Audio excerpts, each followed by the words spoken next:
Hello there my fellow Holotable heroes and welcome to a brand new Conquest video guides. So with the latest data mine we do now have available information thanks to the amazing guys from Swogga Events Discord server, and they again help us out giving us a preview of the feeds. So as usual I put together some suggestions for the feeds on my Swogga for Life website, so go ahead and check it out at your own time whenever you need.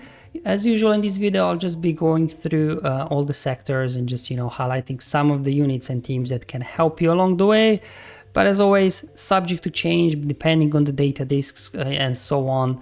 Now CG did show off that some new discs are coming in, but they didn't confirm the other data discs, so at the moment is anyone's guess. We can just assume that we still have Amplify Agony, Volatile Accelerator, Zealous Ambition data discs, but who knows. Anyway, with that out of the way, let's just start with the global ones. So we again have the challenge path where we have to defeat 250 enemies on the golden path. And then we do have Night Sisters. We have to win 20 battles with a full squad of Night Sisters. Now I believe you can actually form now 2 full Night Sisters squads, but I don't know how good the other Night Sisters squad will be without the Great Mothers yet, so I don't know. Anyways, 20 battles, it's much better than previously when we had 40, so it's good that CG, with this volume of Conquest, is keeping all the figures down, same as they did with previous one, they didn't go back up. Also good to notice that we'll have plenty of Night Sisters feats to do across the sectors, so this global feat should just take care of itself without, paying too much attention to it. First time ever we have a stagger feat that's global. Usually stagger was limited to sectors, so this will make it even easier. Now we have quite a few units now already that have AoE staggers, so if you do have Lord Vader you can run them under Lord Vader, otherwise under Palpatine lead. All of these guys Empire, so they have nice synergy there, taking lots of turns. Now Imperial Remnants, we do now have 2 full squads. If you do have Dark Gideon unlocked and the other guys leveled up, so again, I'll have to test and see what I can do with mine. Again, winning 20 battles, especially if we do have 2 squads now, shouldn't be too difficult.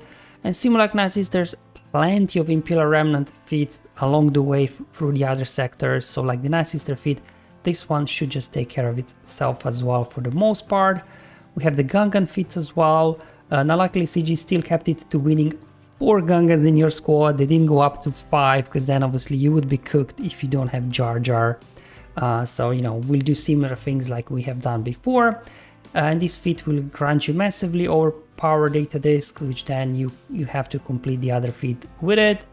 And finally we have Master Qui-Gon feat as well, where you have to win 15 battles with Qui-Gon surviving. Again, some sort of Jedi team, some sort of Galactic Republic squad, plenty of flexibility here. And then this will grant us deployable cooling systems consumable, which we then use it to complete the feat as well to give us more key cards. Now let's move on to the Sector 1 feat. So starting off, we've got Tenacity down, we need to land it 50 times, so not that bad at all, because our Captain Rex, if you're just doing your here Rebels, for example, Captain Rex he has an AoE for Tenacity down, Chewie assists right on his basic, he as well lands Tenacity down, so this team should be able to knock out this quite quick. Then if you're doing your Gungan feats as well, Phalanx, he's got an AoE for Tenacity down I believe as well, so more opportunities to double dip on the feats there. Same thing with the Stagger feat, if you're running some sort of Empire squad with Mara, she's got an AoE for Tenacity down. And then finally we got a Sith Empire squad with Cal thrown in there just for the sake of it, because Cal's got an ability that lands Tenacity down on all the enemies. So does HK, and Malak does it on his basic, and then also Fallen Basti kind of double dipping into the stagger as well for the global feat. And we've got Morgan, win 10 battles with Morgan. I'm not sure how this one will go, because Morgan prevents revives. The Night Sisters, at least the current Night Sister lineup, is all about revives, so I guess we'll have to test it out and see how that will work. If it's not gonna work under Night Sister squad, we'll just have to do Dash Han Chewie or something like that, I don't know, shouldn't be too difficult, hopefully. Then on top of the global Gungan feat, we also have a sector feat here as well in Sector 1, where we had to defeat 35 enemies with Gungans. Now if you don't have Jar Jar, I think we'll have to rely like on Amplify Agony, defeating all the enemies because all the debuffs you are spamming. So again, hopefully shouldn't be too difficult. And then let's go ahead and look at the next feat, Decay. Now I'm not gonna pretend that I fully understand how Imperial Remnants works and their debuffs because I don't use them. I had them at 3 stars, gear 11. So we'll just have to figure it out, I guess, as we're playing if these guys can get something done. But I believe you have to have like a full Imperial Remnant lineup under Enoch lead that you can get Decay on your guys. I don't know. We'll have to figure this one out together. In terms of the mini boss, we'll have to battle versus Jawas with a full squad of Geos. I don't know whose idea this was, because you know, Geos, they do lots of small attacks and we stack up so many thermal detonator on us. So I don't know how this is gonna work. We'll have to probably use some sort of data disks to help us out there. And then for the light side, I thought maybe just General Skywalker with Fire first. Rex gets you tenacity up, which gives you then 3 turns to knock out all the Jawas down. Maybe bringing Captain Rex, I guess, if you still need tenacity down or not. And then final boss in Sector 1 will be Malgus, yikes. And we have to win with Queen Amidala defeating an enemy and Gungan Bombardier surviving. Obviously the Gungan feat, you know, it's just whatever you're using for your Gungan feat, hopefully should work there. Now in terms of Amidala defeating, she supports, as long as we have the Return of Zealot's Ambition data disk, hopefully shouldn't be too difficult. I don't know, we'll have to test this one out as well. Okay, so let's move on to Sector 2. That's the first time ever we got a feat for gaining bonus turn 50 times. Now, probably the easiest thing to do is with using Darth Vader and Maul, because Darth Vader, when he's merciless every turn, I believe, we'll have to wait and see, should count as a bonus turn. So, you know, once he goes into merciless, there are 5 enemies, he should be able to get like 6-7 bonus turns. I don't know exactly how to count them. So you get 1 merciless, maybe 2 in a battle even. Throw in Han there, he starts as well. Well, I'm assuming because he gets a bonus turn at the start of the battle, right? Assuming this will count. Anyone guess, because at the moment this is the first time we're having this feat. And then you can throw in there Mara as well, Basti for the stagger, Malak for, you know, keeping enemies under control. Now similar like Vader, Maul I believe as well, you know, when he's getting his many turns in a row, when you have stacks of anguish, I believe each dose is as well bonus turn. So, you know, Maul, probably when you get 5 stacks of anguish, that's 5 bonus turns, I guess. And then Watt as well, similar like Han, he gets a bonus turn at the start of the battle, so that should help a little bit. Trigger Maul's Frenzy, then Candy gets triggered, and then you get your ball rolling. Then just throwing in Paz, because he's got an AoE for Breach, that's a feat in this sector, and then Sabine you can throw in if you want to get some progress done towards the global stagger feat. So I think these two kind of will be the core unit, Vader and Maul, and then just kind of build teams around and or what you need for the bonus turns. And Morgan, so we got in Sector 1, as I showed you already, Morgan feat where she has to survive. Here Morgan has to defeat 35 enemies. Now, she's a tank I believe, so she's not hitting very hard. She prevents revives for Night Sisters, right, so you won't be able to cheese something. She got no AoEs like normally for these defeats. You know, with Amplifying, you will line up your turn order that you first get them everybody to 1 health, and then the unit that needs to do the kills just does an AoE and kills 5 units at the same time. Now I read her kit a couple of times, I don't see any AoEs in here, so I have no idea at this point how we're gonna do this. It's only 5 key cards, so this might be worth skipping, I don't know. Let me know if you guys have any ideas. And then we've got Alert, again a very obscure feat this time. I believe that Night Trooper only gains Alert and grants him only to himself, so maybe you can stall battle long enough, get it twice a battle. Either run him under Remnants or under Night Sisters, because Night Trooper does count as a Night Sister. I don't know, it's again one of those things we'll have to test out a little bit. Breach. Another obscure feat, like there are some units that give out Breach but very limited.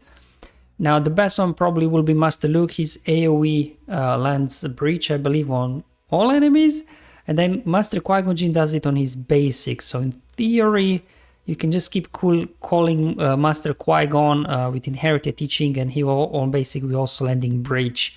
I guess, I don't know, maybe throwing Han and Watt there for bonus turn feat for good measures. And then in terms of Mandalorians, if you're doing them, Paz, he's heavy, that has breach as well. So I think again this will be kind of 2 core ways to get breach done.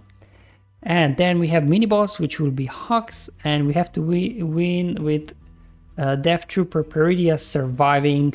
So either I guess under Night Sister squad, Imperial Remnant squad, or some swords, because they all have revives. So hopefully we can keep him alive. And then we also have to win with both Qui-Gons in our squad. So just do like a Jedi Master Luke squad, right? For the breach as shown before, and hopefully they can win. And let's go to the final boss where we have to go up against Iden. And Iden is always annoying as a boss. And we have to win with Tarpals defeating an enemy and then also dark side units only. I guess just do some sort of Gungan lineup and we just have to line up the hit with Tarpals, I guess. And then in terms of dark side versus Iden, like non-galactic legend stuff, maybe Grievous could be good because right, whenever one of our guys are defeated, Grievous gets a bonus turn, helping us, right, with the bonus turn feat as well. So maybe this could be a nice way to knock this out. Let's go ahead and have a look at Sector 3. So we got the evasion up. So plenty ways to gain evasion up, but you know, probably 2 easiest ways is Bad Batch, and then as well Rebels with Han. I think that works quite well. You could throw in Master Qui-Gon Jinn for the you know, global Qui-Gon feat as well if you like. And then we have the Acolyte, win 15 battles with Acolyte surviving. So if you're just doing Night Sisters here, this feat here in Sector 3, 15 battles, you will be almost done with the global feat for Night Sisters. So yeah, not bad at all. Another obscure one, Retaliate. I think Phalanx is the only unit and he only grants it to himself. So yeah, this could be an interesting one, but again, depending on data disk, I'm sure we can find some cheese out to make it this easier. And then we have to win 15 battles with a full squad of Geonosians.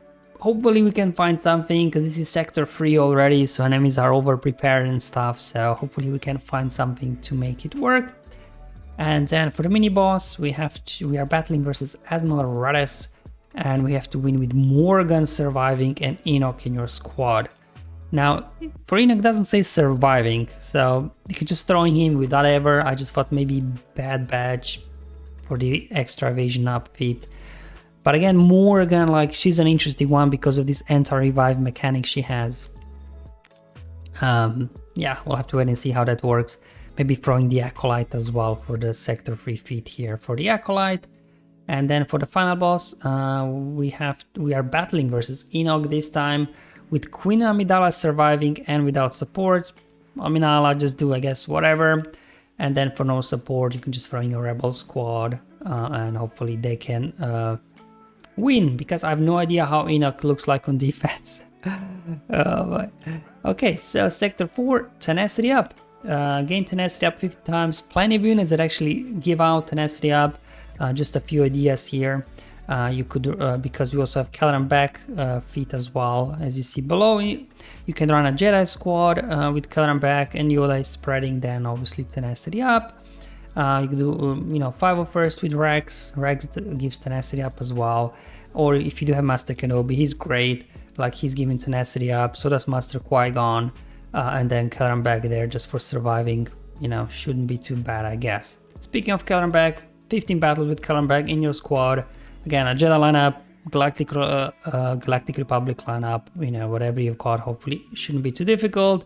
Have got another weird one. Attempt to inflict or gain a blight 40 times. I believe only Death Trooper Peridia and Night Trooper can inflict to themselves or to the enemies. Again, not fully understanding the kits of these guys yet. Now they're both Night Sisters, count as Night Sisters, so either Night Sister lineup or Imperial Remnant lineup. Hopefully we can get this blight spreading, you know, quite quickly. And Night Sisters, yet another Night Sister feat. That's why I said in the earlier, you don't have to worry about the global feats for Remnants and Night Sisters at all, because you will knock them out while you're doing the sector feats. Defeat 30 enemies with Night Sisters.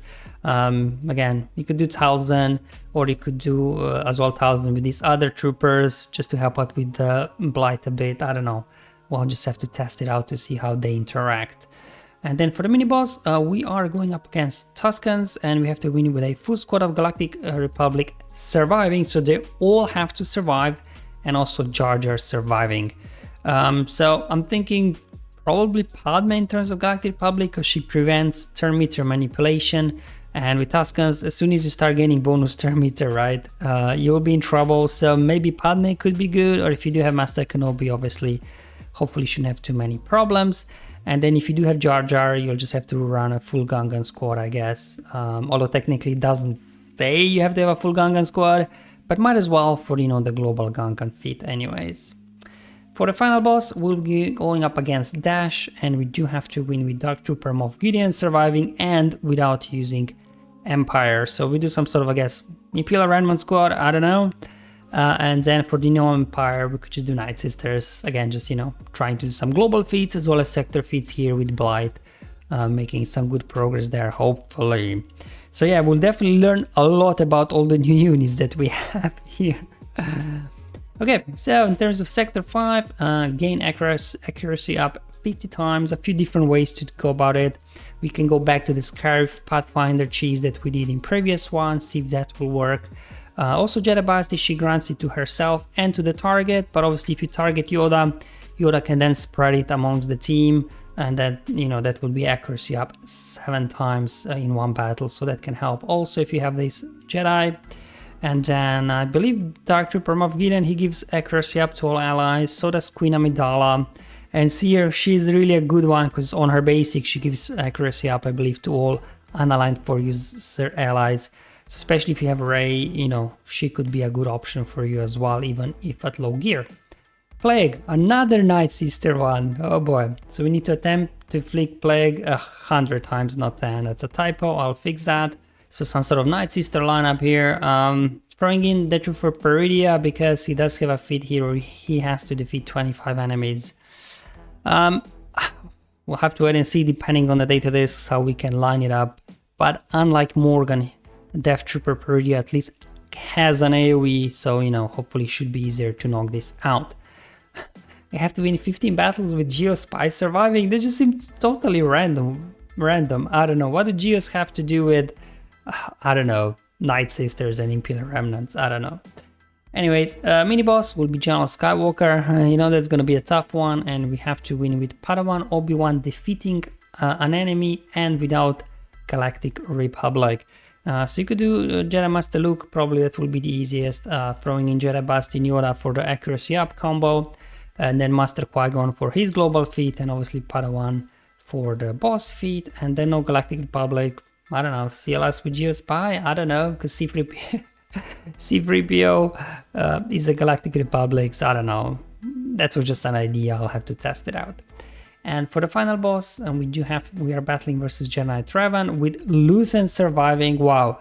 So that's a first that we already have to use the latest Conquest unit. Or was it the same with Amidala? I can't remember. Wow, that is steep.